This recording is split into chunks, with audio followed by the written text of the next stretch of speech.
Hello, hello, hello, hello, everybody. Facebook, Twitter, YouTube.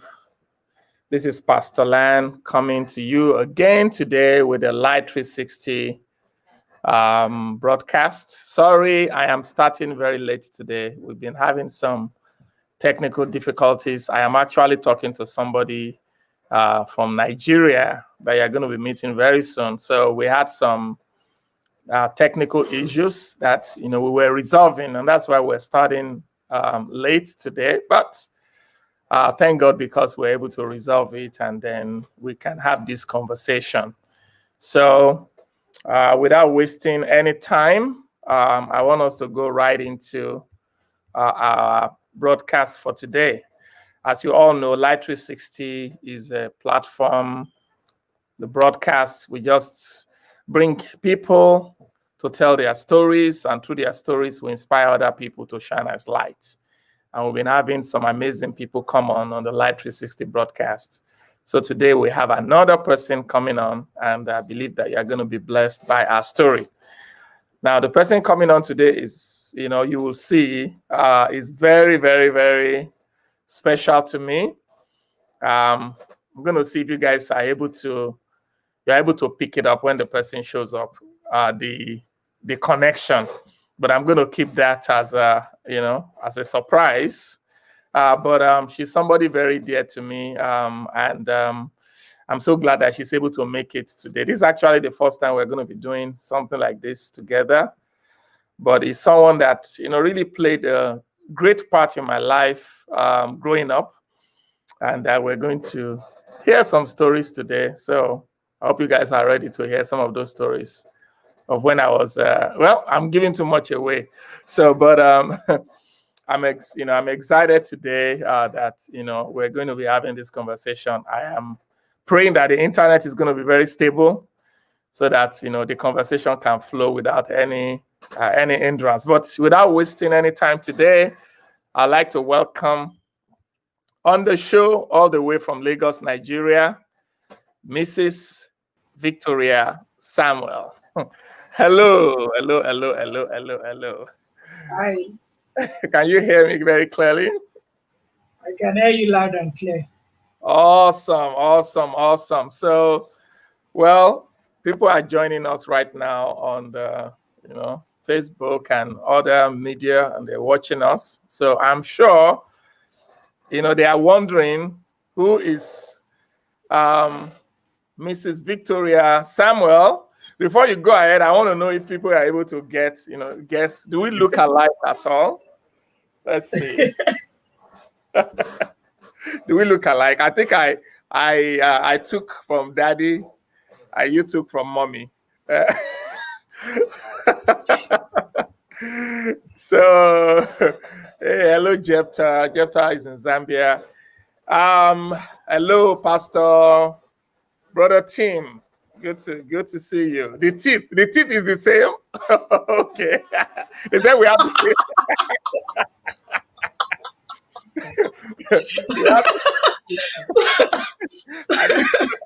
I didn't know about that.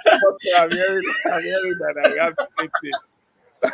But I guess people can see right now that the person I am talking to today is my older sister, Victoria Samuel Nijiwola. Victoria Samuel Nijiwola. So the nose too, and the smile is. I guess we both laugh. We laugh alike.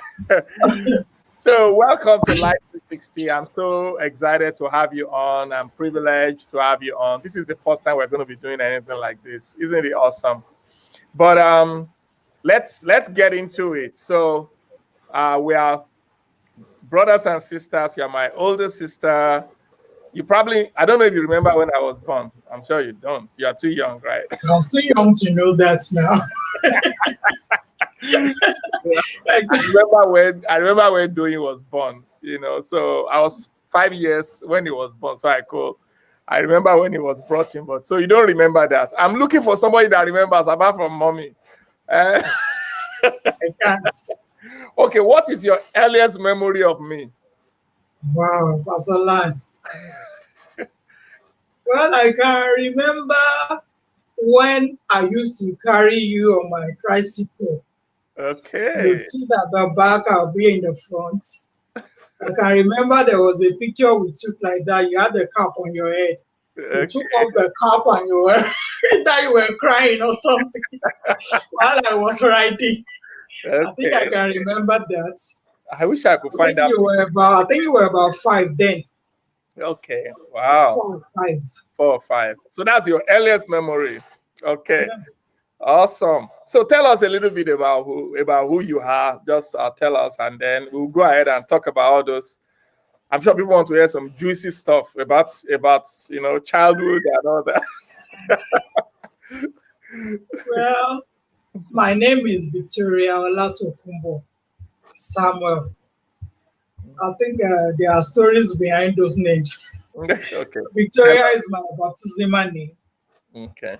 and Olatokunbo my Yoruba name. I was given that name by my grandfather actually, Mm. and that name is usually given to people that are born abroad, but I wasn't born abroad. Okay. I was born around the time that my daddy was traveling out. He was all over the place. He was traveling out a lot. So I was born around that period, and my grandfather decided that that was the next name to be given, and I was given that name. And throughout my life, anytime I mention that name, people will ask me, "Where were you born?"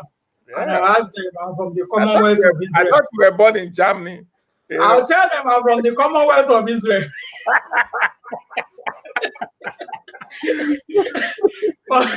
From the Commonwealth of Israel, that's what I tell people. So I was born in Nigeria actually.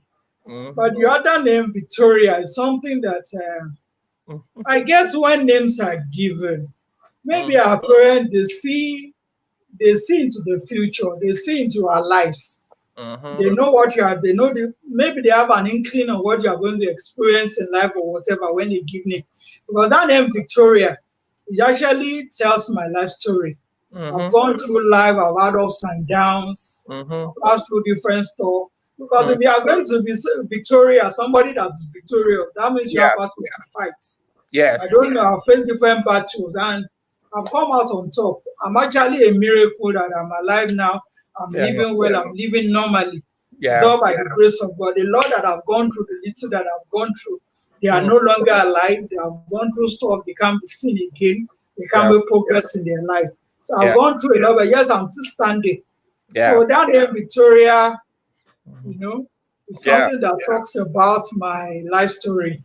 Yeah. Victory. So We face challenges, and I know you. One thing I know about you is that, just like you said, you have faced some challenges in life, but through the grace of God, you have overcome, and you keep on just moving on. Moving on, serving God, exploding. There are many things that were said that you will not be able to do, but you are doing them right now. there's no stopping until I see God. Yeah, yeah, There's no stopping. I'm still going on. All my goals, all my dreams, I'm yes, pursuing them until my last breath. yes, Wherever I get to, one thing I've learned is don't give up. Keep at it. Wherever you get to, don't throw in the towel. Just keep at it. It's not too late to be a blessing. It's not too late to be where you are. I yeah, think the story of Abraham starting at having his first child when he was 100 years old. Then this man that started McDonald's, I think he started at 70 and all that. There are stories that inspire me. So wherever I've gotten to so far on my journey, I'm not quitting. I'm still going on. There are times I feel like throwing in the towel, I get tired, I feel I should give up. But the Holy Spirit is always there. He quickens me, he inspires me, and I find myself, I'm pressing on forward again. After I take a rest, I meditate, I spend time with God, I just find new zeal, I find new energy to go on. Then I attack the things, the challenges that I face, the goals that I want to achieve, I attack them and I keep going. Yeah, awesome. Praise God. So let's go back a little bit to growing up. I'm sure people want to hear some juicy stuff about upbringing. We grew up together in Pakpa Shafa, Agege, Lagos. Nigeria, number 19 Kolawole Street, Makwa Shapa, Agege, Lagos, Nigeria. So tell us a bit about that. What are some things you remember from growing up that you feel people should know? Like our parents, what the things they exposed us to. I know we both share a love of reading. You were the first person that I saw writing a poem. Like I saw you wrote one poem that time. I was like, wow, you mean someone can? I asked you. I said, you mean someone can actually write their own poem? Because I only know of reading other people's poems, and that was when I wrote my own first poem too. After I saw you, there's this story that I also used to share with people when I'm preaching. That I remember when you first started school then, and then you go to school and you come back with first, like always first position. Then one day you came with first position. Then daddy gave you this tea biscuits, like cookies, tea biscuit, whatever, because you came first. So that challenged you.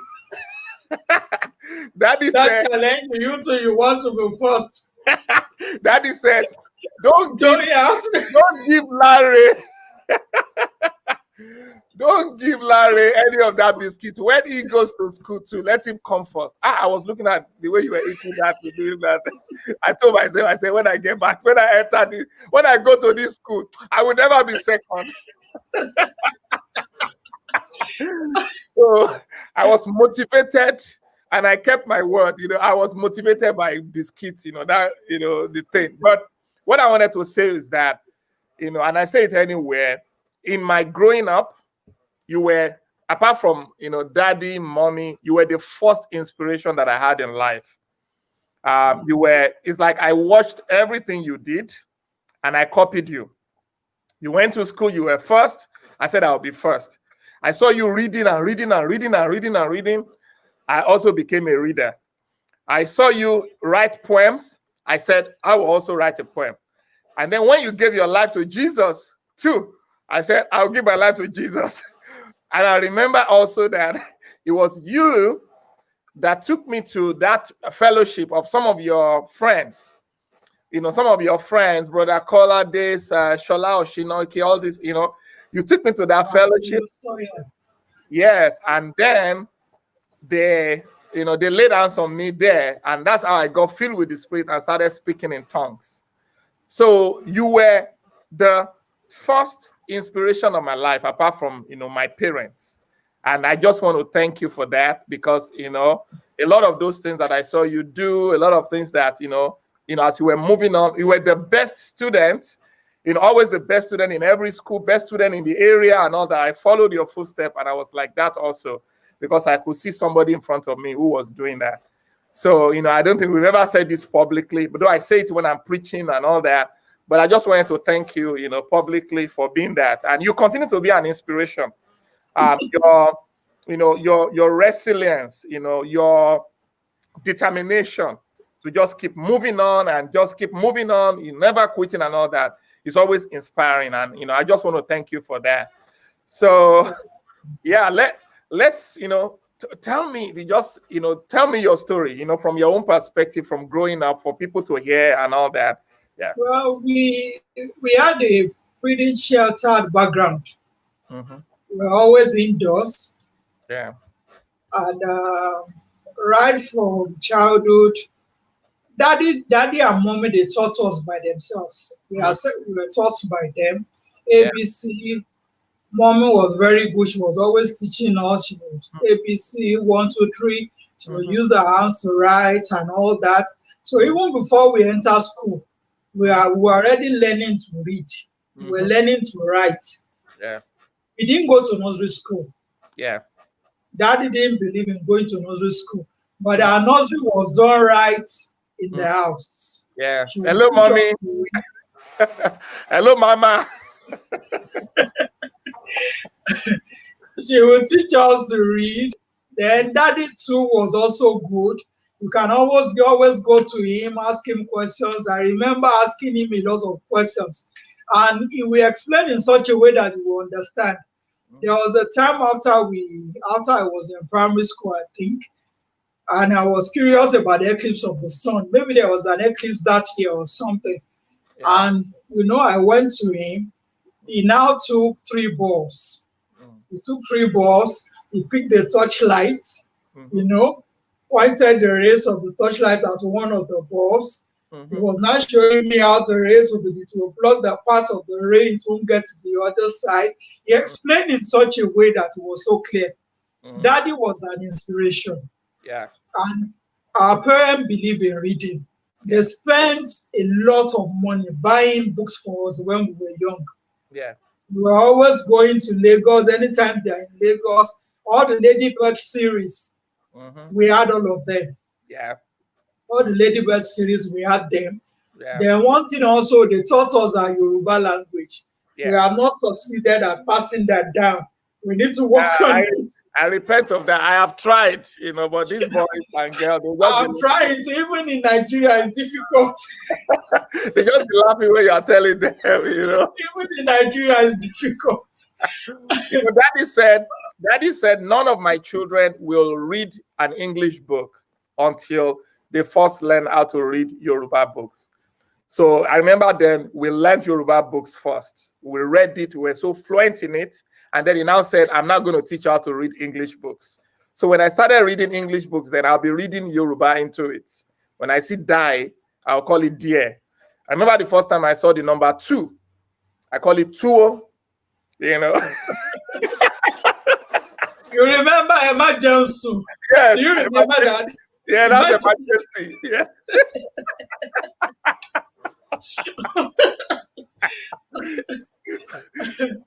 But it eventually we caught up with the English. But it was good because up till now, I can still write Yoruba. I can write very well, in that language, speak very well, understand it. Even though right now I have some problems speaking it without putting English in there. But I know the depth of it because I read a lot of Yoruba literature and all that. And understanding the culture of Yoruba culture also helps me now, understanding all these kind of, all the different things that Daddy exposed us to them. Helps me to even understand spiritual stuff right now, and even when I'm teaching. Yeah, go ahead. Yes. I think I remember writing my first letter when I was 5. Yeah. It was in Yoruba. Grandma guided me, my mom. She guided me. I wrote it in Yoruba. Baba mi Owọn was my grandfather in our hometown. Yeah. Baba mi Owọn, Ṣé àlàáfíà lẹ wà and all that. Yeah. She guided me. I wrote everything. Then your daughter and all that. I put everything. So that was my first letter.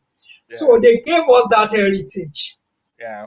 Grandma believe, mommy, I call her grandma now. That's what I call her. Yeah. Mommy believed in books. Yeah. She believes in reading, and she made every effort so that we will learn it. She taught us by herself. And I think growing up, she paid a lot of money to put us in lessons and all that, tutorial centers and all that. When I was going to do JAM, she made sure there was an expensive school at Allen Avenue side. Yeah. I think Adeniyi Jones. Yeah. She paid out of her earnings. She paid. It was very expensive. It was the Eyebrow Tutorial Center.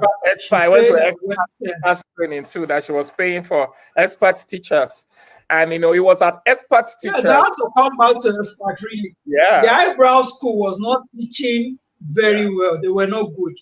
They were collecting a lot of money, but they were not good. So I had to go back to expert teachers. Yeah. I was writing one of my devotionals some days ago, and I told my wife, I was writing a recommendation so I write a recommendation for people that want to enter either MBA or do their doctorate and all that. So I write letters of recommendation. So I was writing a letter of recommendation for somebody who is about to start his master's, to the school. And as I finished writing it, I was like, wow. I told my wife, I said, I just thank God for Mr. Adekonye. Mr. Adekonye was my English teacher at Expert Teachers. He was my vice principal at one time. I said, I thank God for Mr. Adekonye because he made me write every week essays and all this stuff. Now I write things for people like that. I write for people to go into college to do whatever. And I just remember that it was mommy then, sacrificially, that was paying the money for that expert teachers, for me to be able to go there, which, now I'm using those things, in my English, like all the things that I'm writing and sermons and all that. Yeah. I just wanted to say that. Yeah. So go ahead. Continue the story. Yeah. Of upbringing. Yeah. So, going through school, as I said, just as you said, you followed after me. I was getting first position and all that. I remember there was a time Daddy taught me something, area of triangles, Mm-hmm. area of triangles. Mm-hmm. And after some time, you came up, you wanted to learn it, and he Yeah. told me to teach you. Yeah. And at that time, I couldn't remember any longer. I couldn't solve the problem. Mm-hmm. If you see the way he shouted on me and he rebuked me, that is say, well, how come you don't know the area of a triangle? You don't know the area of a triangle. Half base times I. Half base times I. So after he shouted on me, I became very serious that day. The whole of Lacombe, that was what we used then. Yeah. The textbook was Lacombe. I had to go through it. I had to let. Daddy used discipline. He was a disciplinarian also. Yeah. He plays with us, he plays with me, he has pet names for me and all that. Yeah. He will teach you, will play with you, will show you things and all that. But the aspect of discipline was also there, was a disciplinarian. Yeah. Mm-hmm. Yeah. And the discipline that they gave us, it worked for us. Mm-hmm. No? Then one thing was they kept us from mingling with the people in the neighborhood. When we grew up, the kind of people that was living around, some of them, their parents were not educated, they were not taught the things that we were taught. So it limited our mixing with them so much. Though much later when we grew up, we understood how to carry ourselves, we were able to go out among them and all that. We schooled in the neighborhood and everything. So yeah, very good. So that's so what I mean, those things that we just talked about, like the background and all that, I know the impact it has played in my own life. Can you talk about the impact that has had in your own life right now, how you are raising your children and so on, of that upbringing? Well, raising my children also, I'm also trying to give them a sheltered upbringing. I protect my children a lot. And one thing also, I tried also to imbibe into them reading also. I took them to libraries so that they can get books. I was investing in books. I buy books for them to read. So then, we're in the age of the internet. I make sure that they are computer literate. There's no package on the Microsoft Word and all those things that my children cannot, that they cannot navigate. I send my children to school to learn computer also. So I'm investing in their education. And it worked. When my children were growing up, they were coming first in their school also. My girl was the head girl in her school. Yeah. My my son too was the head boy after her in the school also. So they were serious with it. So I was able to impart that to them. Yeah. So you are continuing the legacy, So awesome. So tell me, one of the habits that I picked up from Daddy from you was the reading habit. Like reading a lot. Are you still like that? Do you still read a lot? And if so, what role? I'm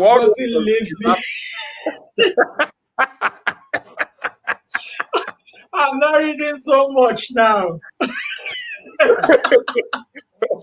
I'm not reading so much now. Even though my business now, I sell books, I publish books, I do all that. But I don't have enough time to read like I used to read. But there was a time I had to do something because during the day I couldn't read. I was staying up at night to read, but it was telling on my health. I had to stop. I was spending at night when everybody had gone to sleep, without having an exam, without having anything. I just take books and be reading and all that. Everybody will sleep in the house and still be reading. So I was doing that. Yeah. But I'm pretty busy now. Yeah. But it's something that must never stop. Yeah. We Awesome. will never stop. We have to continue. Yeah. So Then when one thing is I read according to interests. okay, yeah. That's one thing. If you are going to be a good reader, Yeah. you must learn to read things that are interesting. You must learn to read things that are interesting. When you pick a book and what is inside is not interesting to you, or you read up to a point and you're getting bored, it's better you drop it, look for something else that will interest you, then you go back to the one that was boring. So I read according to interest. I might just pick a book. I can start reading from the middle of a book. Yeah. When I read from the middle and I understand what is interesting, I'll now go back. I'll be reading from the back, to fill in the gap. I read from the back, then I read to the end and all that. So I can read books from the middle, from any angle, from this and this. Once the interest sparks, then I'll be able to finish the book. Yeah. So that's one secret to my reading habit. Yeah. I have a question for you. So when I travel to different nations and all that, and I always tell the story of my upbringing, because I meet people in different nations that are in similar upbringing. So I talk about Kpakpa Shafa. A lot of people know Kpakpa Shafa, Agege, Lagos. Now they will send me a message from Uganda. Hey, but Pastor, how is Kpakpa Shafa? And all that. Kpakpa Shafa is fine and all that. Now that was awesome because Kpakpa Shafa, all the things that came together there, I believe that God used it to prepare us for what we're doing right now. You understand? Like from the shelter, reading daddy's books, meeting those people, going to school, around there, the friends I had in there, just all the different things, and also the urges and the things that it created, that it created inside of doing his asking a question, So he said, you both remember the miracle of Daman, the day Nigeria played USSR and the World Cup. Something remarkable happened. What happened? We prayed, right? Or something like that. Right? I think Nigeria was losing that match, and then we entered into the room or whatever, and we were praying, and then suddenly Nigeria started equalizing again. Don't you let us know if that was the correct answer? I'm not sure. That's our brother that is chatting there doing. So I wanted to say, I wanted to ask you that. Tell me, what did Kpakpa Shafa do to you, like in terms of your upbringing? Because, like, what were the things you learned from there, right? Like, what were the things the principles, the things that just came into life that you say, I couldn't have gotten it if I was not in Kpakpa Shafa. Well, what would I say about Kpakpa Shafa? All I say about Kpakpa Shafa, I don't really know how to answer your question. Growing up in Kpakpa Shafa. Yeah, what are the things you learned growing up? I don't really. Like I said, what are the things you learned? I went to school. The things I learned growing in Kpakpa Shafa. Yeah, growing in Kpakpa Shafa. Yeah, it could be from interaction with people. It was just the training that Daddy gave us. Yeah. He taught us to be hardworking. He taught us to be. I used to say my parents, they are workaholics. I used to say that.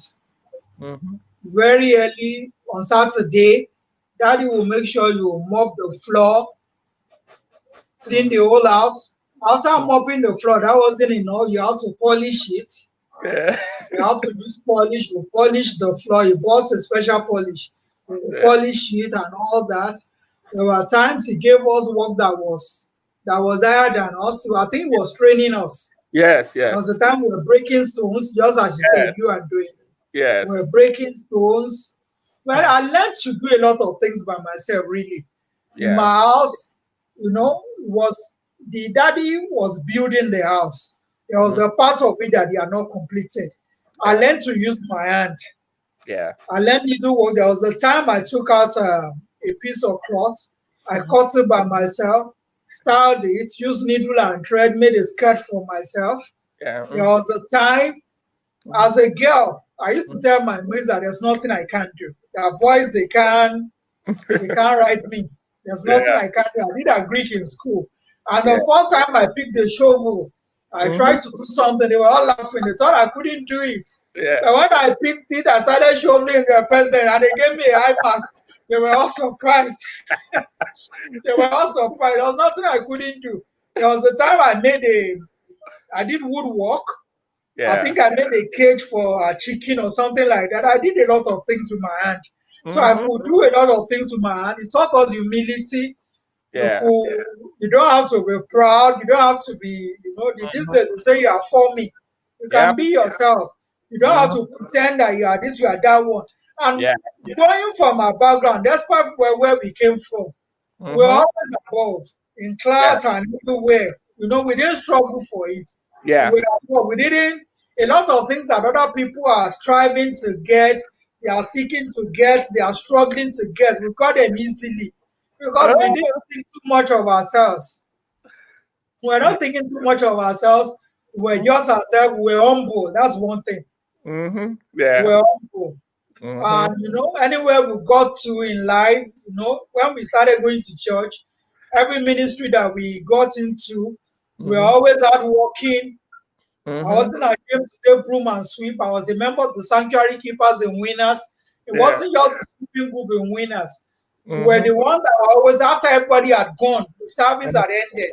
The Yeah. environment of the church, they to be littered Yeah. with paper, with different things that people had eaten. I Yeah. was part of the group who would go around the environment of the church as big as Canaan land was. We Yeah. would pick all the pieces of paper, bottle, and all that. We would pick the whole environment and make sure that it was clean. Yeah. So, and Yeah. there was nothing we couldn't do, and truly God blessed us. Yeah. And we're still like that now. We're still like, I mean, that's what we still do. We all still do now. In Chicago, that's like anything. I do anything to just get the work done. It doesn't matter. And there's one thing also about not being ashamed to do things. Yeah. Yeah. I'm never ashamed to do things. Yeah. Wherever I get to, you are still posting and you are all that. If I can do it, I will do it. Even if you are looking at me and myself, you are looking at me, you are thinking whatever is on your mind, whatever you are thinking. Yeah. This is who I am. I can. But the training that we're given, the academic training and all that, it also gave us the edge. There's nobody we couldn't stand in front of. I used to say it. I used to speak out a lot. I was a public speaker. And I used to say that there's nobody I can stand before that I'll be afraid I won't be able to speak. I used to tell them, if you take me before the president of the country and you tell me that I should speak, I will open my mouth, I will say whatever I'm supposed to say, I will not be afraid. Yes, yes. So he gave us courage, gave us confidence. So, yeah.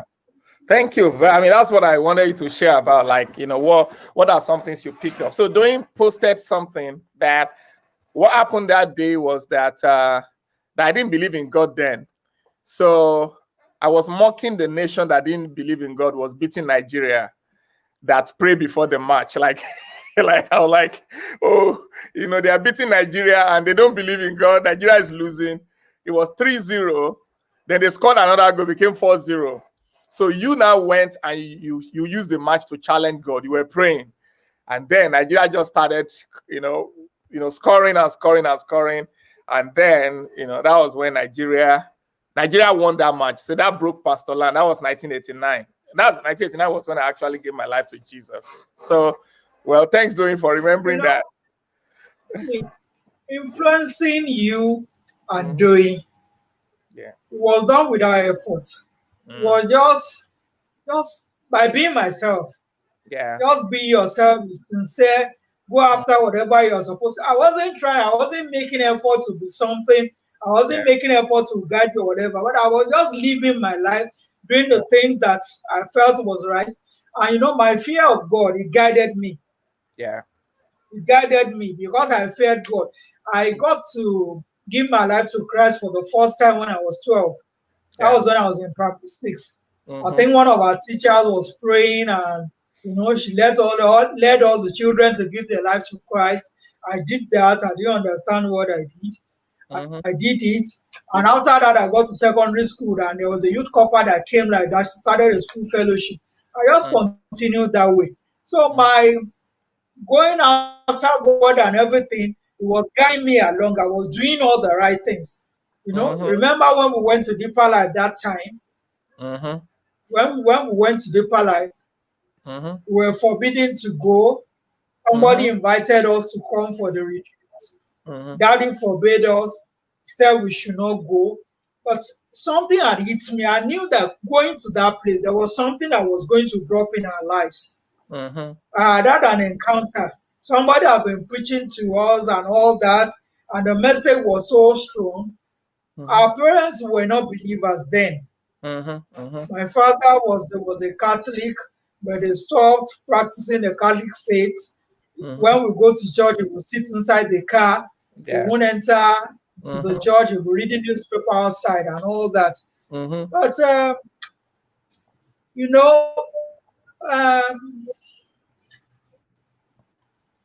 please take me back. Take me back. We can see you. Yeah, we can hear you. We can hear you. Okay. Yeah.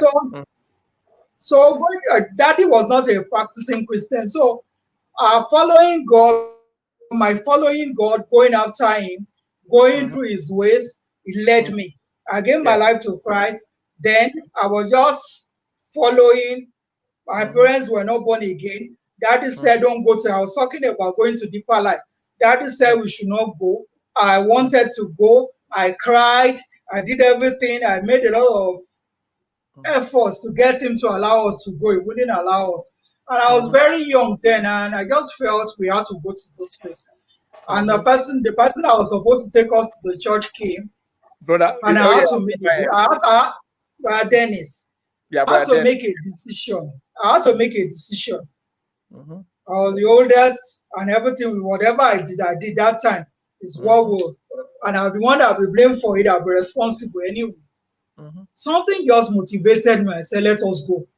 And that was how all of us who went to Deeper Life. At the time we got there, you gave your life to Christ. I rededicated myself to Christ and everything. And much later, they came to the church and took us back home. But when I got home, the deed was already done. I had encountered Christ with understanding. I came home, there was an inner peace, there was an inner joy that could not be shaken. We were punished and everything, but there was something deep within that had happened that they could not shake. So, taking that decision, it was something that led you also to follow. I had to take that decision. It was God leading me. It was from within. Most of the things that I did, it was coming from within. I was just myself. And then you have to be where you are. You don't have to try to be something or someone to be an influence. Just live your life. Live your life. You are a leader to somebody. Somebody is looking at you. Just be sincere. Do the right things. Keep going. Whether you have a big platform or you don't have a big platform, just live your life. You are telling a story. Others are seeing you. They're learning from you. So that was just until now. That's what I'm doing. I'm just living my life. I'm just going on a daily basis. And I find when I cross when I move on, I move ahead. I just find that some of the things that I was doing, what I've done is inspiring people that are around me. They are seeing light through. I see Jesus ahead. I'm following him. He's the one leading me as I'm going. I find others are also seeing light through my light. Even the moments that you feel you are not doing so well, you are not so good, maybe you feel you are not good enough at that time, you are not acting as you ought to and all that, but you are sincere. Even when you make mistakes, your mistakes, God turns them around. He uses it for others to see and learn from you.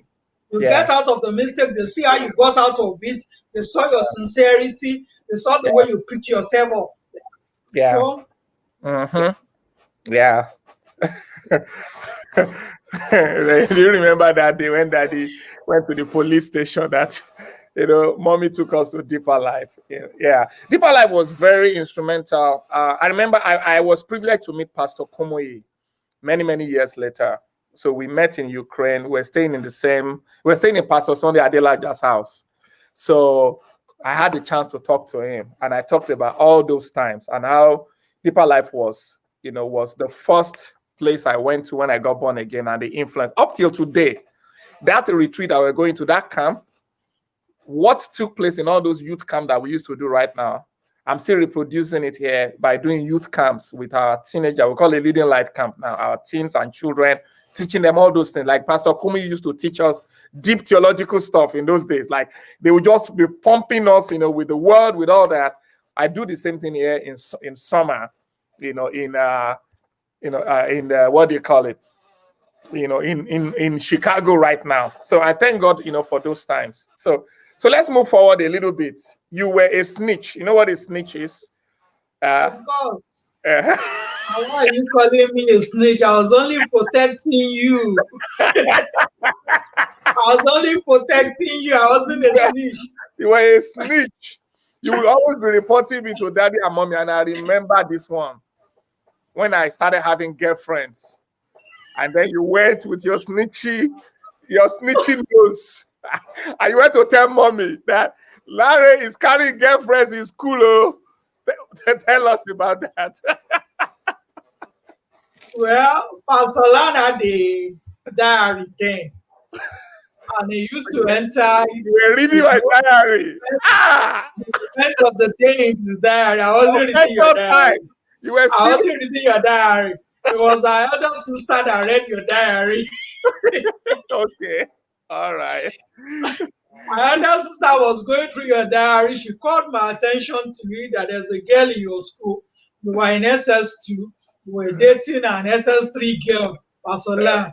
I always came higher, I am higher. I always go, I don't aim low. I go for what is high, above. That's serious. So you were dating an SS3 girl. So she said I should do something about it. I spoke with you. I think I counseled you and all that. You refused to listen. And the girl actually, she was bold enough. She came to the house to look for you. I guess she was looking for a sister-in-law because she was already thinking marriage at that time. Yeah. Even when she was in secondary school. She was because we love marriage. We were in she love. Came to the house. I called her out. I spoke to we her. were in love, and you oh God. All right, continue. So I spoke with her. I rebuked her. I told her that she should leave my brother alone. She don't have anything to do with my brother again. Still, she did not stop. The two of you were still seeing ourselves. I think when she was doing our work, we were going there to meet her after our work and all that. So I knew the only thing that would save the situation was to let mommy know. So I had to tell mommy. I went to her and I said, "This is what your son is doing. It's necessary. He's already dating a girl, and the girl is even in a higher class than him. You should come and intervene." No, mommy. She bought 2 knives when she was coming. Her parents were already situated there. She bought 2 knives, 2 sharp knives. She came to the house. And I think she went to your room, whether you locked yourself in the room or I was sleeping. I can't remember. She just woke me up, She woke me up. I just saw somebody tapping me like that, and I just woke up. And I saw a knife in my face. Either you will kill her I have come to or kill you. She said, I have come to kill you. Then after I kill you, I'll kill myself.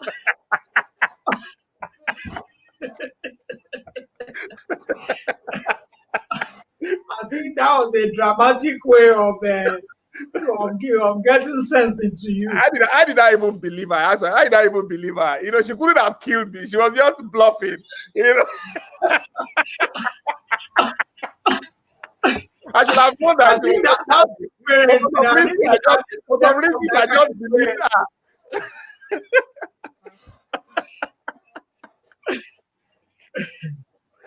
Oh God.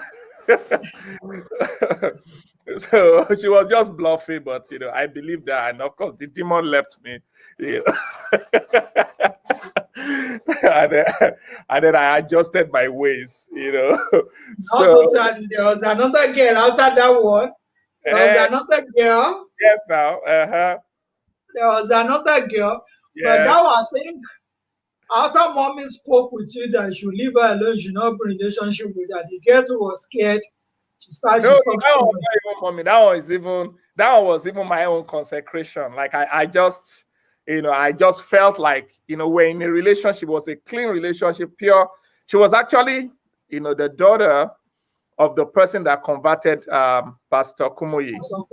Yeah, she would give me books from Pastor Kumuyi's library, his own book with Pastor Kumuyi's name on it that he signed, so I will read it. She was doing a lot, but in my spirit, I didn't feel comfortable that, something was not okay. So I had to break the relationship, and, it was very painful and everything. And, I still know her. She's still my friend now. She's doing very well. She and her husband, they have a school now, a very good school, like a chain of school in Lagos now. And, when somebody wanted to go to Nigeria that needed a teaching job and all that, I called her, and she, she was helping the person. So, but, we separated and all that, but that was divine. God was like, no, that our paths were different, so that was that one. Yeah. So, and it was shortly after then I went to college that I met Debo. So it was a consecration stuff. So you were just snitching on me. That's not good though. You know what? The name they call those ones in Nigeria, they call them I'm a boy in Nigeria. You should thank me. All right. You should concentrate and thank me. Yeah. Well, I thank you. Yeah. But don't do I'm a boy again. So that was secondary school. And then, you went ahead and, best student in the almost Lagos State or whatever, that area, you were the best in your WAEC and all that. I don't know how far you want to go with that, but you have some challenges. We don't have to go deeper. You have some health challenges then, right? That was tough. Yeah, I can talk about it. How did you survive all that? I mean, just tell me from your own perspective. We were there and all that. That they even told you that you could not graduate college, but you did, Yeah. Mm-hmm. Yeah. Well, I broke some laws of nature. I wasn't eating well. I wasn't sleeping well, and I'll be reading throughout the night. I'd gotten converted, and I was very zealous, but the knowledge wasn't really there. Yeah. So I was still up at night studying the Bible. At times I'll be on my knees. I'll sleep on my knees, wake up on my knees. I'll still be there just trying to commune with God and everything. And I guess I had a weakness in my frame that I didn't know that I was born with. And I couldn't take too much stress. And under stress, I'll break down. Yeah. So I broke down. I think the diagnosis initially, they said it was schizophrenia. But I think much later, the diagnosis was changed. I think they said it was bipolar affective disorder. Yeah. We call it depression. Yeah. And, when I had it then, it was as if my life was over. It was as if life was over, because when you talk about mental illness, the way it is viewed in Nigeria, anybody that has mental illness, I see what you are with you. You are done for. You can't get out of it. Yeah. But I still say my faith in God kept me. Yeah. He kept me. I read something before that if all else fails, trust the Bible. Keep holding to the Bible. If everything fails, just keep holding to the Bible. I was in hospital. I had to be treated. Yeah. In the hospital, they tried to take my Bibles away, tried to take things away. I still kept on with my Bible. I was fellowshipping with people while we were in the hospital. Then my mind was not sound.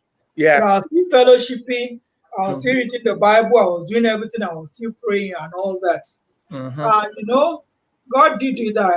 The medication that I was given, I was in hospital for about 3 months. Mm-hmm. And, the medication worked. I was let out on parole.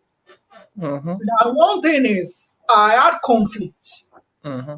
I thought being a believer, and God is your healer, then you don't really need to take medicine for things to work. Yeah. But Mm-hmm. I had to learn the hard way. God is the one that made medicine. Yes. Yes. He's the one that made medicine. He gave wisdom to the doctors. Yeah. Mm-hmm. Luke in the Bible was a doctor, was a follower of Christ. He wrote a book. His Yeah. profession was still practicing his profession. So Yeah. God is the one that made medicine. He gave them wisdom, tablets, and all those things. He gave them wisdom to do it. Yeah. And I had to come to the terms that God chooses the way He wants to heal you. Yeah. If He wants to heal you like the Gerasim demoniac, break chains and all that, and all of a sudden you are okay, and Yeah. on your feet, you don't take a drop of medicine, He will Yeah. do it. But Yeah. He wants to do it through another process. It's still Yeah. God. I Yeah. think the process that I went through taking medication, Yeah. it taught me to persevere. Yeah. Yeah. I had to be patient. Yeah. I had to persevere. And Yeah. it actually sweetened my journey with God. Mm-hmm. Because if I didn't have any challenge and life was okay, everything Yeah. was rosy, I Mm-hmm. wouldn't know what holding on to God was. I Yeah. faced a lot. I would Yeah. go to see the doctors. Some Mm. of them would be abusing me. They would say because I became born again, that is why I lost my mind. They would Yeah. say a lot of things. Giving your life to Christ doesn't make you lose your mind. Yeah. It Yeah. doesn't. It was a weakness that I had in my frame. Then Yeah. I broke the laws of nature and it brought it out. But Yeah. they didn't understand. And Mm. mommy too wasn't born again then. She felt it was because I gave my life to Christ. That's why all that happened to me. Yeah. She was always Mm-hmm. persecuting me and everything like that. She didn't understand, but she does now anyway. Yeah. Mm-hmm. So I Mm. had to adjust. I Mm. started taking medication. I relapsed a few times, but I learned that just taking medication was like if you take multivitamins, Yes. Yes. Mm-hmm. you can take multivitamins every day. That Yeah. doesn't mean you are not a believer. It Yeah. doesn't mean your faith is not working. Yeah. I Yeah. think Kenneth Hagin said that Mm. if you are taking immunization, it Yeah. doesn't make your faith, it doesn't negate your faith. Yeah. If you Yeah. don't take it, it doesn't affect your. The thing is, if you I are taking travel. I medicine, it travel. doesn't stop your faith from working. Yeah. I If you travel are to not taking, Africa. I travel to Africa, different nations. Before I go, there are certain immunizations that I have to take. In fact, there's a particular medicine that I have to take every day, just to prevent malaria. There are prophylaxis. They go into your body. They stay there for a period of time to prevent malaria. I still do it up till today. I still do it whenever I want to go. It's one of the things that I do, right? We take so there's nothing. God is not against medicine. It's just part of the wisdom of God. And thank God because that wisdom was there, because we went through, it was a tough time, but God gave the wisdom and God used that to bring you out of it. Yeah, continue. so I need to say this for anybody having mental issues or you have somebody going through it, it Mm-hmm. can be treated. Yeah. A lot of problems can be averted just by taking somebody to the hospital for therapy and all that and Mm-hmm. taking medication. Medicine works. Yeah. Yeah. Mm-hmm. It Yes. works. Yes. Yeah. Very good. If I hadn't cooperated and I started to take medication and all that, all the good things that happened in my life after I was able to go back to school, I Yeah. was able to graduate, I Mm-hmm. left school, I was able to work. Yeah. Then, getting married also, you feel you have a past who will want to marry you and all that. Mm-hmm. It doesn't stop you from being who you want to be. It Yeah. doesn't stop you from getting to where you want to get to. Yeah. And you met a man. I met my husband. He was very understanding. I Yeah. didn't have to pretend. I didn't have to hide my past. Mm-hmm. Yeah. Yes. I told him, but there has to be wisdom. You don't do it immediately. Some people, you have a medical issue, immediately you meet a guy, you start pouring everything out. I have this and I have that. They run away from you. Yeah. Mm-hmm. I met him after some time, after like 3 months. I told him, I had my mom, we sat him down. Yeah. I had this issue. This is what happened, but I'm taking medication. And as long as I take medication, I don't have any problem. Yeah. And he didn't say it wasn't going on with the relationship. It just went on. Yeah. And until now, I still says I take maintenance dosages now. Yeah. I still visit the hospital from time to time. Yeah. I take maintenance dosages. My husband has been supportive. Was always supplying the drugs. You know, he took me on, and Yep. so He's a man of God. He's a man of God, you know. And you guys have been married now for years. You have two wonderful kids now that are, you know, soon going to university. You know, Anointed will soon be going to university. You both are serving God. Your husband was part of the founding of Daystar and is still served as a leader, you know, in Daystar by, you know, Reverend Sam Adeyemi, led by Reverend Sam. And you guys are serving in there. And it's a story of victory. I tell you. It's based on, is your name, you know. The challenge came, but thank God for the grace of God that was with you. And God gave you that resilience. You never gave up. You continued moving on. And now your story can encourage other people, right? Your story is encouraging other people through your ministry, through all the things that you are doing. And even, you know, as we're sharing right now, right? Yeah, let me add something for someone. Somebody might need this.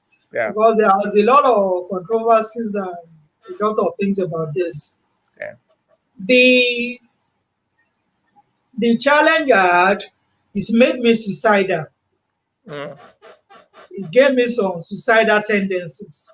Yeah. And there were actually occasions I tried to take my own life and all that. But when I was okay and I understood, I read some things. And that has been my stay.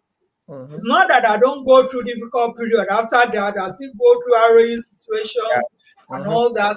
And the devil will suggest, why don't you kill yourself and Google end it and go on. Yeah. But there was something that kept me. I think it's one of those books that we were reading, those holiness books. Yeah. That if you take your own life by yourself, yeah, that was what kept me, and that's still what is keeping me till now. Yeah. I still have other people that are struggling with it. They feel that they want to commit suicide, they want to do that one. If the end is over, and you know, if you take your life by yourself, and let that you are going to hell because you are murdering somebody. If you are conscious of what you are doing, if you are not conscious, I know you are conscious of what you are doing. You take your life by yourself. I read that you are sending yourself to hell, and I felt, why should I allow the devil to have the victory? Yeah. Why should I give him the victory? Why should I take my own life by myself? So at times when he gives suggestions, some people say a lot of things now. If you kill yourself, nothing will happen. God will forgive you and all that. Be careful. There's something about it. Yeah. There's something about it. If you take your life by yourself, you have no power over your life to take it. You have no power to. Maybe like Kenneth Hagin's mother, I think it was in a state that she didn't know what she was doing. She killed herself. Maybe that was permissible. But when you are conscious, you know what you are doing, and you take your own life by yourself, I don't believe that person will make effort. And that has kept me. I said, I can't give the devil the victory. Whatever happens to me in life, no matter how difficult, no matter how bad, we must never get to that. Yeah. Yeah. One thing about, revelations from God is that God gives us something to help us, to sustain us. You needed that word, and that word sustained you, right? And then, people are hearing right now, God will give them a word that will sustain them. But the basic thing is this: there's nothing that we're going through in life. It might seem tough, so hard, right now.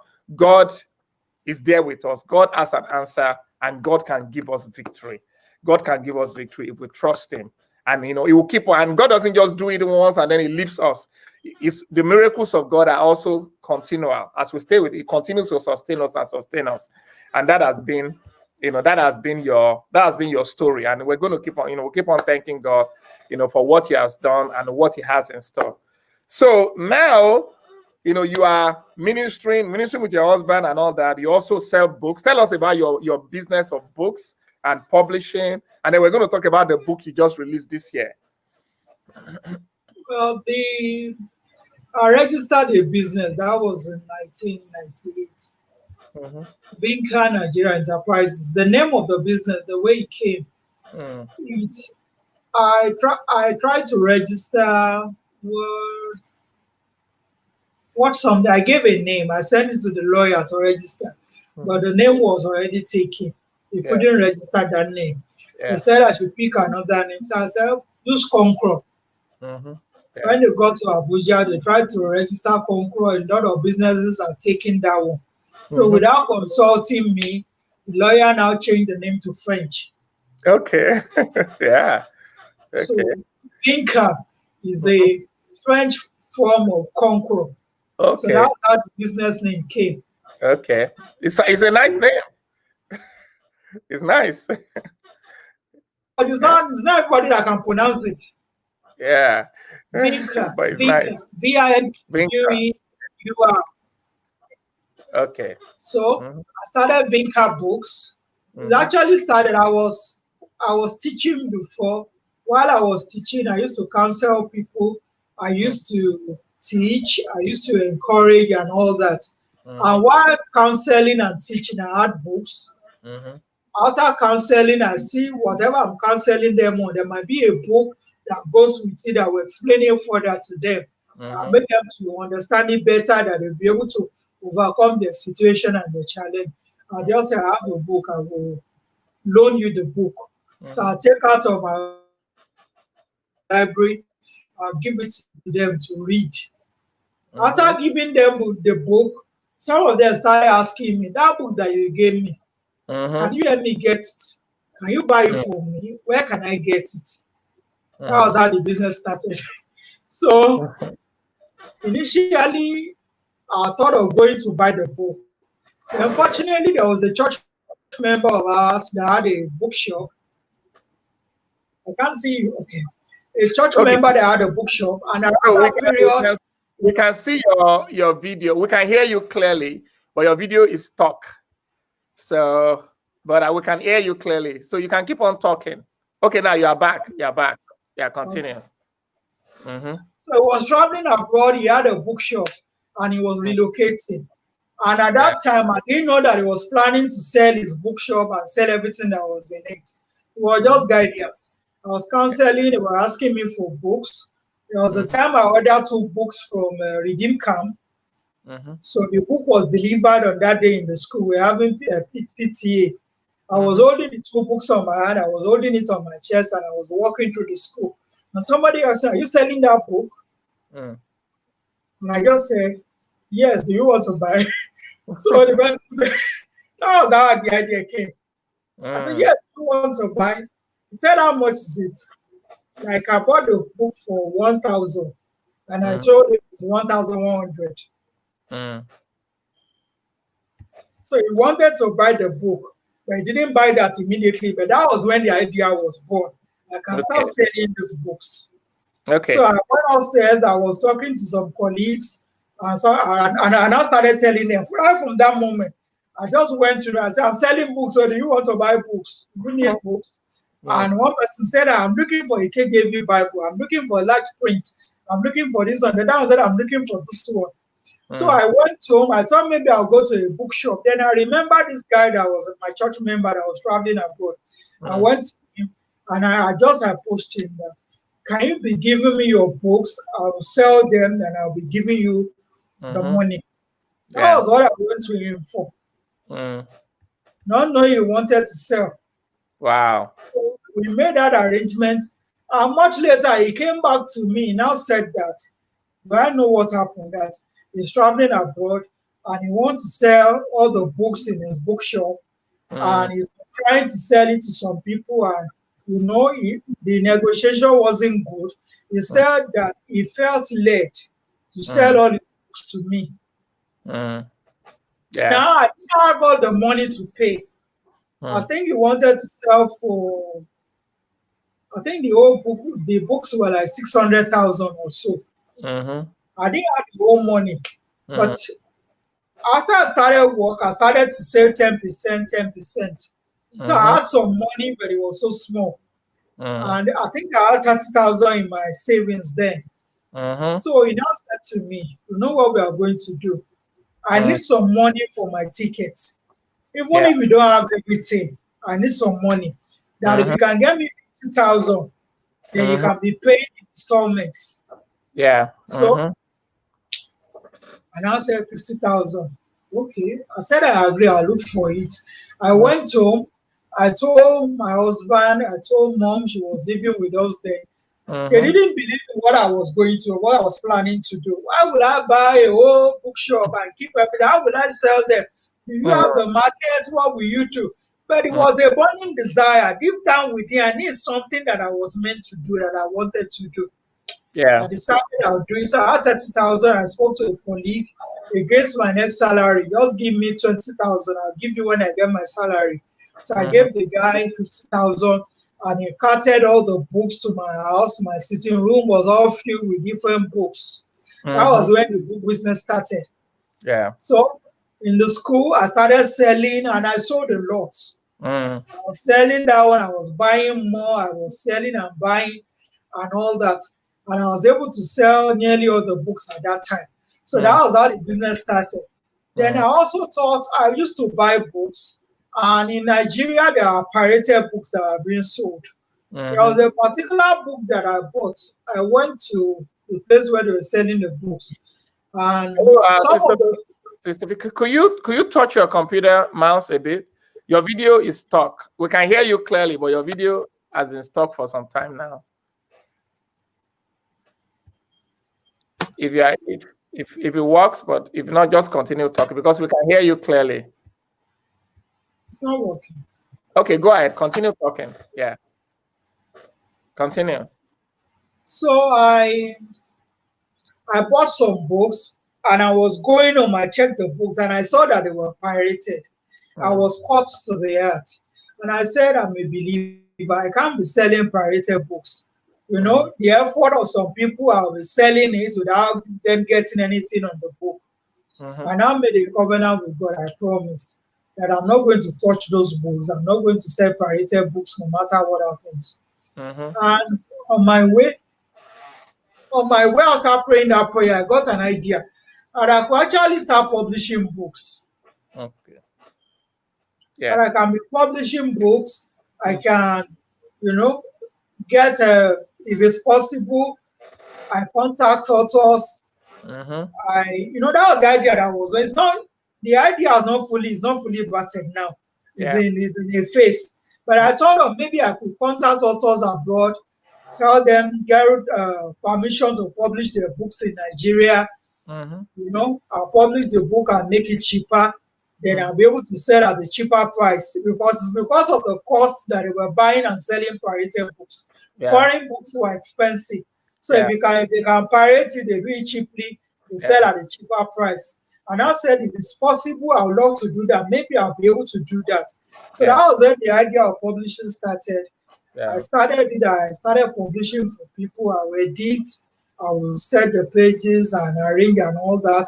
And I started publishing. I did for some authors like that. Then recently, then on my journey of writing books, I had some manuscripts that I've written. I had some manuscripts. You are witness to it. I tried to publish earlier on. I approached you, but it didn't work out. I was discouraged. Then I didn't have enough funds to publish it. So my manuscripts were just gathering dust. But recently, I took a training about making ebooks. And I found that I can actually make ebooks on my own. And one thing, if you publish books, physical books, you have to make like 500 copies or 1,000 copies. Now, if you make 500 copies and you don't have the people that you are going to market it to, you are going to be stuck with the books. One problem that most new authors have is that they publish books, they have large numbers, they don't know who to sell it to. So at the end, they have to be giving them out free to people. They'll be giving out the books free because they can't sell.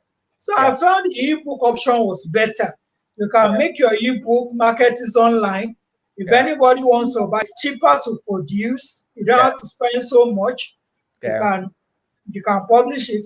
Then, people can buy, they download it and they get their money. You don't have to carry anything around. So I got into the training, and there was a challenge in the training. You are supposed to write a book and finish publishing it in 15 days. So That was how I took on the challenge. I decided to write a book within 15 days. I was looking for the title to write on. I consulted Dewey. He was suggesting I should write about mental health issues. I felt I wasn't ready. I didn't want to write on that. I felt I wanted to write something on purpose. I was actually trying my hands on it before. So I felt I would write on purpose. So I started writing. During the hours of the night, I would write. I got things together. So within 15 days, I wrote the book. You edited it for me. I packaged it. I made the ebook myself. So the book was published. Yeah. So that's the whole story about the book. Awesome. So what's the title of the book, and what was the book about? I know it was about purpose, but just tell us some things about what you wrote. The book is Secrets to Happiness, Finding and Fulfilling Purpose. All right. So tell us some things about the book. What's the secret to happiness? Well, from the angle that the book was written, it was written about getting a fulfillment in life. Happiness in the light of having fulfillment in life, doing what you know that you are meant to do in life, and being happy at the end of life. When you are about to exit the world, you look back on the life that you have lived. You are satisfied that you lived a good life. You have no regrets. Then having inner peace, inner joy about what you are doing. So the book opened with this, that what can bring happiness? There was a question to different people. If you ask them what would give you happiness, that there will be different answers. Some people will say, when I finish building my house, when I send my children through college, when I have different things, when I have a slim body, maybe you want to achieve your weight goal. And when I lose weight, when I'm 45 kilograms, it can be anything. What will make people happy when I eat good food? That's what they will say. But it was more than the happiness, temporal happiness that the book was talking about. It's not temporal happiness. You will have it will go, and it's something that will endure. That through the seasons of life, when you look back at what you have done, how you have lived your life, you will see that you have lived a good life, peace.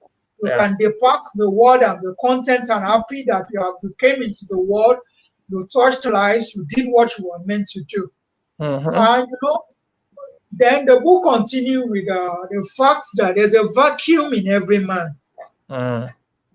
There's a vacuum, there's an inner vacuum.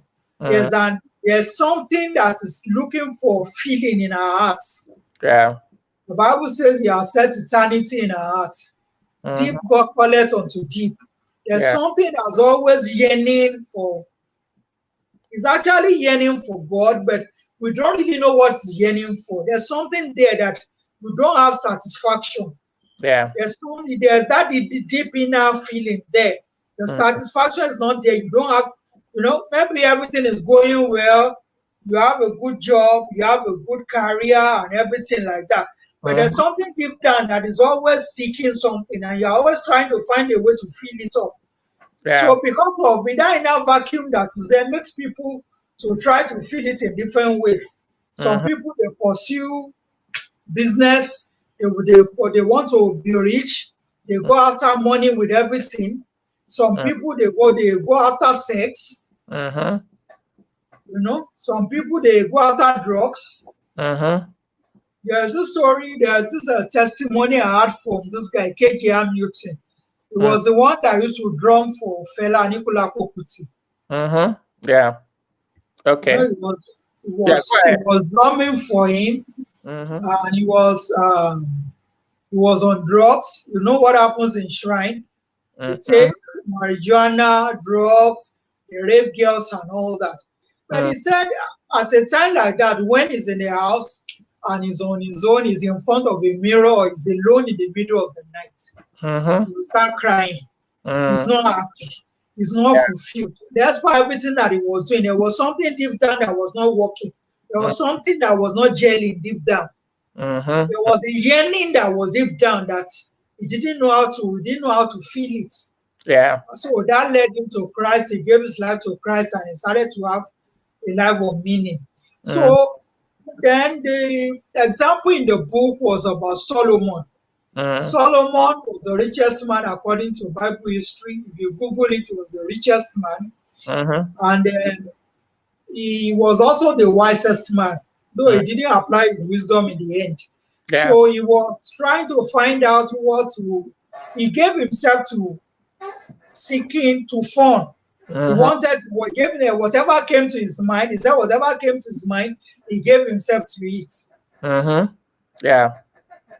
He had a lot of wives, 700 wives, 300 concubines, sleeping with 1,000 women together and all that. He gave himself to a lot of sex. He gave himself to booze, was drinking. Yeah. He had a lot of musical instruments. He had great music productions. He said whatever his heart wanted, he gave himself to it. He sought knowledge. He was going after knowledge. Everything that he was reading, getting to know a lot of things, acquiring knowledge. The Bible records that he wrote about 3,000 proverbs. Yeah. So he was seeking everything. But in the book of Ecclesiastes, where the story is, at a time he hated his life. He wasn't fulfilled. Yeah. He was giving himself to life, to enjoyment, to everything, but he wasn't satisfied. Yeah. And he made a famous statement: vanity upon vanity. All is vanity. Yeah. And he grasping and he chasing after the wind. Yeah. After he had money, he had everything that life would give. He had as many women as he could. He had a harem. He could do anything with the women. He was not starved of sex. He had everything that he wanted. So, but despite it, he didn't have fulfillment. He looked at life and he said life was vanity. Yeah. So at the end of the book, he now made a profound statement. He said, this is the conclusion of the whole matter. Seek God and obey his commandments. That's the whole duty of man. Yeah. Yeah. So according to the way the book was written, if you take a fish out of water, the fish will jerk up energetically on the shore and all that. But after a while, it will be lifeless, it will die. We came out of God. So if we are trying to find fulfillment outside of him, whatever we do, that fulfillment will not come. There's something designed in us that is supposed to go after God. We are supposed to seek him. There's something yearning for him on our inside. Man left God when man sinned. Yeah. And there's always that thing that he has put in us that wants us to get back to him. So that's the only way fulfillment will come.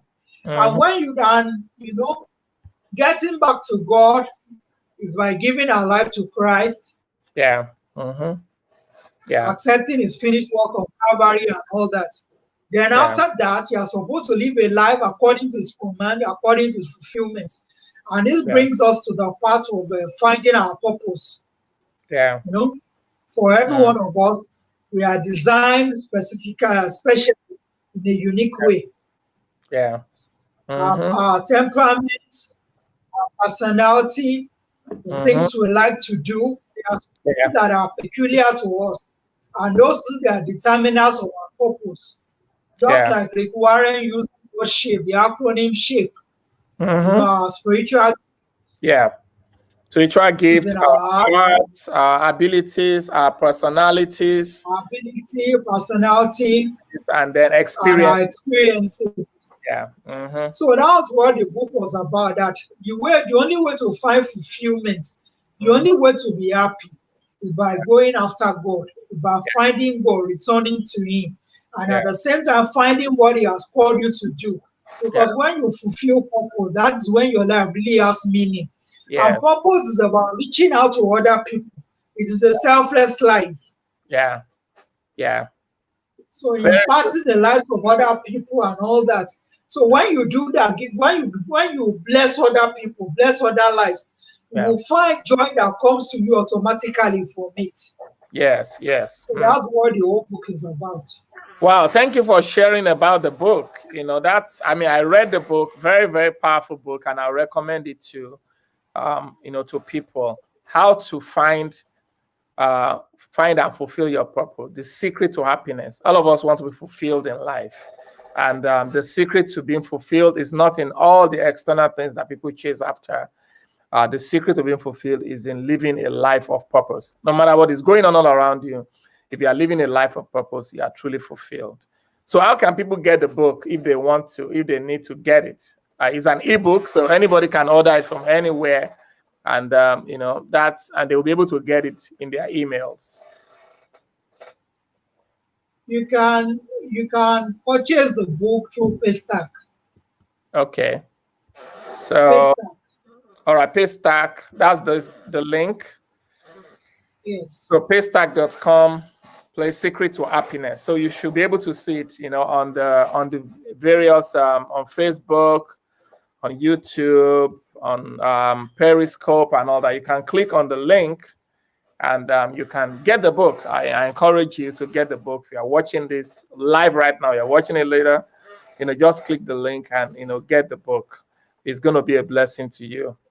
Congratulations, Sister Vic. You know, unfortunately, your video is stuck. Oh, your video seems to be back, but, you know, but it's stuck, but we could hear you very, very clearly. You know, we heard everything you said. You know, I just want to ask you the last question before we end this broadcast.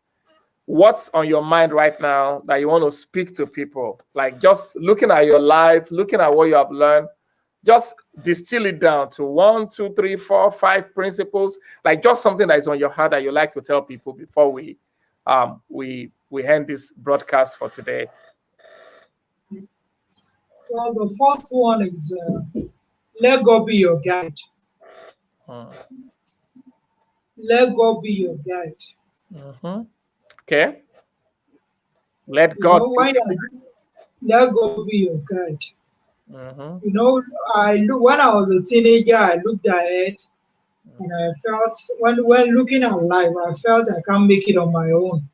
That if I can have God take me through life, then I'll be able to make it, I'll be able to overcome. Yeah. Life isn't a bed of roses. You go through different phases of life. And I felt that I needed a companion, I needed a friend that would take me on the journey. So the first one is let God be your guide. Okay. All right. The second one, if all else fails, never leave the Bible. If all else fails, never leave the Bible. Okay. All right. Yeah, go ahead. Then the next one, don't give up. Okay. Yeah, continue talking. Just continue talking. Yeah. Next one, always persevere. Okay. You know, when you keep at it, even if the door doesn't open immediately, if you keep at it, you keep going, there's a time that it will yield. You know, that attacking my goals in life, they don't normally come out easy like that. But when I stay there, I keep knocking, I keep pressing on, I keep persevering, doors start to open to me. So persevere. Okay. Awesome. Keep going. How many am I supposed to tell you? I said 4. Yeah, 5. Give us one more. One more. If you have it. Always persevere. So you said, number 1, let God be your guide. If all else fails, never leave the Bible, never quit, always persevere. And then serve God. A lot of things that service to God are delivered into my hands. There were situations in my life that I didn't know what to do. I didn't know how to get to the next level. But I'll keep serving. And I'll go before God. I'm serving you. This thing, I don't know how to go through it. I don't know what to do. But because I'm serving you, make your way through this thing for me. Yeah. So I can always go back to God on the basis of my service. I'm serving you.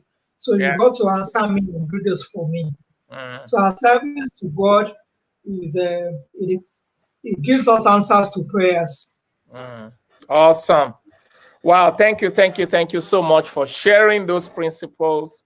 And thank you so much for taking the time to just chat today, talk about, our background, upbringing, things we have learned, talk about your story. Thank you for being open, to share your story. Your story is an encouragement, to people. I was still sharing with someone whose child was going through what you went through when you were a teenager, or this past 2 Sundays ago. I was just telling that God is going to take you through it. God is going to take you through it. So your story continues to encourage people. And I thank you for being open to share it today. I know we're still going to have more things to share as things go on. But I am, thankful to God that we're able to do this today. So I really appreciate you. I appreciate you for sharing. Please, everyone watching, please get the book. Again, you can see the link there in whatever platform you are using to watch. You can just go in there and get our ebook and read the book. Support my sister. Thank you so much, Sister Vic. Really appreciate you. Thank you for joining us today. Thank you for having me. We got the victory. The internet did not work for almost an hour, but we never quit. Just like we said, your name is we never quit. You're like, let's do this thing. And thank God because we're able to do it. So I appreciate you. Thank you. Let me say hello to Brother Sam, to Anointed and Praised. We love everyone. And I appreciate you. For those of you joining us, thank you for joining us today for Light 360. I had my sister, Victoria Samuel, on, and she shared her story, and I was blessed. I believe you were blessed. I will be back again for one more story tomorrow, Friday, 2 p.m. Central Daylight Time, 7 p.m. GMT, Light 360. I'll be back. God bless you all, and thank you.